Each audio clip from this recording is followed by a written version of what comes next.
ተጋደልቲ ዓርሚ ሰውዓ ጸገማት ኣብ ማዓስከር ሱዳን ዝርከብ ስዱድ ህዝቡን ምፍታሕ ናይ ባዕሉ ጸገማት ተጻዊሩ ዝቃለስ ዘሎ ጅግና ተጋዳላይ ከም ዝኾነ ተጋደልቲ ኣባላት ዓርሚ ሰውዓ ገሊጾም እቶም ተጋደልቲ ነዚ ዝተዛረቡ 2018 ዓመተ ምህረት ብሓድሽ መንፈስ ንምቕባልን ሓድነት ተጋደልቲ ንምጥንኻርን በዓርሚ ሰውዓ ስታፍ ኣብ ዝተገበረ ታድሶ ኮይኑ ኣብቲ እዋን ዝተረኸቡ ሓላፊ ፖለቲካዊ ህንጸት ዓርሚ ሰውዓ ተጋዳላይ ኪዳነ ማርያም ወልዳይ ዓላማታትና ኣብ እሽቱ ንምብጻሕ ኩሉ ግዜ ድልው ክንኸውን ይግባእ ክብሉ ሓቢሮም ኩሎም ጸላትና ዓርምና ንምፍራስ ብሚልዮናት ዝቁጸር ገንዘብ ብምምዳብ ንዓርምና ከፍርሱ ዘይፈንቅልዎ እምኒ የለን ዓርምና ብዘለዎ ውዳብን ብቕዓትን በተጋዳላይና ጽንዓትን እምነትን ጸላእትና ማይ ዓሚኾም ቀርዮም እዮም እዚ ተፈጢሩ ዘሎ ኩነታት ተጠናኺሩ ንኽቕጽል እንገብሮ ዘለና ተሃድሶ ዝሓለፍናዮ ዓመት ብምስናይ ጀሚርናዮ ዘለና ዓመት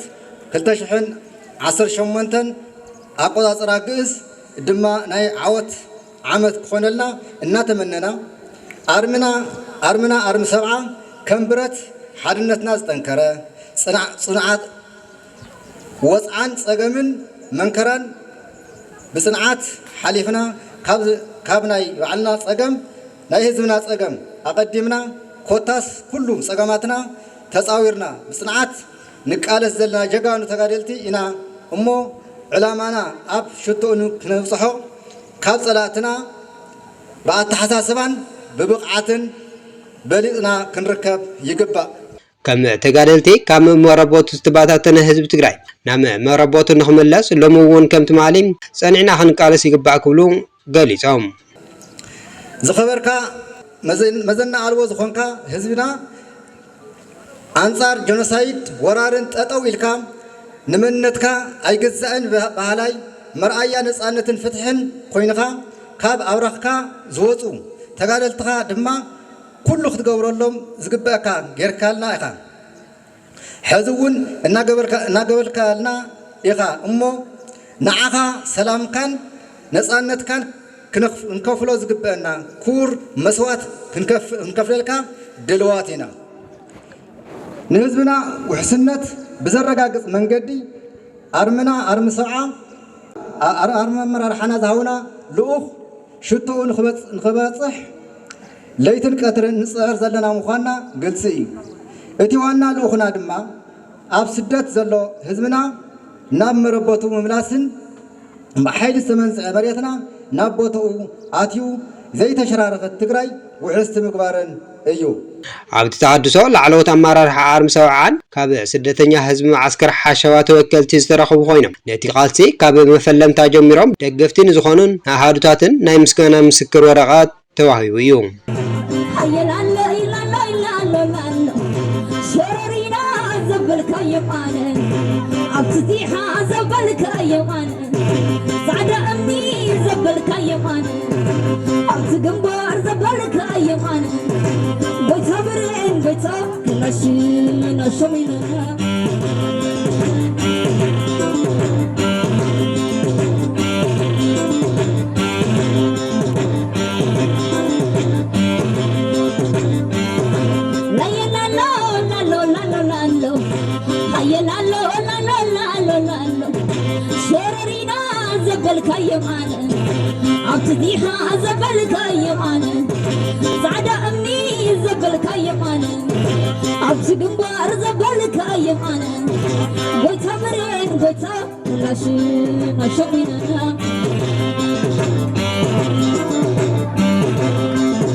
ኮይኑ ዘሎ ናይ ሰላም ዕድል ሕዝውን እንዳሃለወ ከም ዘየለ ጌርና ክንወስድ ስለዘይግባእ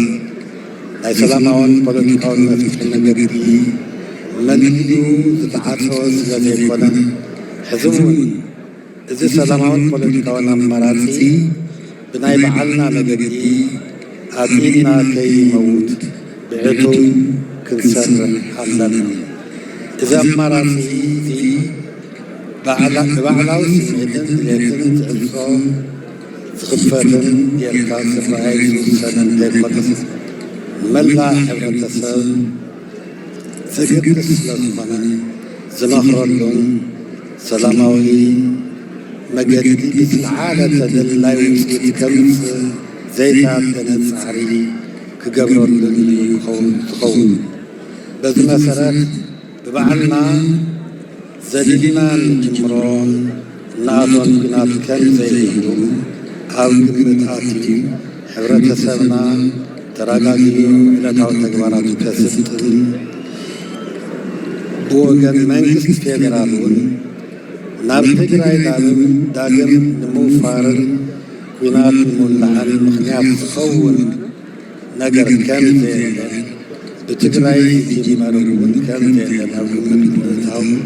እቶም ኣብ ጠረጴዛ ዘለዉ ሕቶታት ትግራይ ብሰላማውን ፖለቲካውን መገዲ ሕገ መንግስቲ ሃገር መሰረት ገይሩ ክፈትሕ ይግባእ።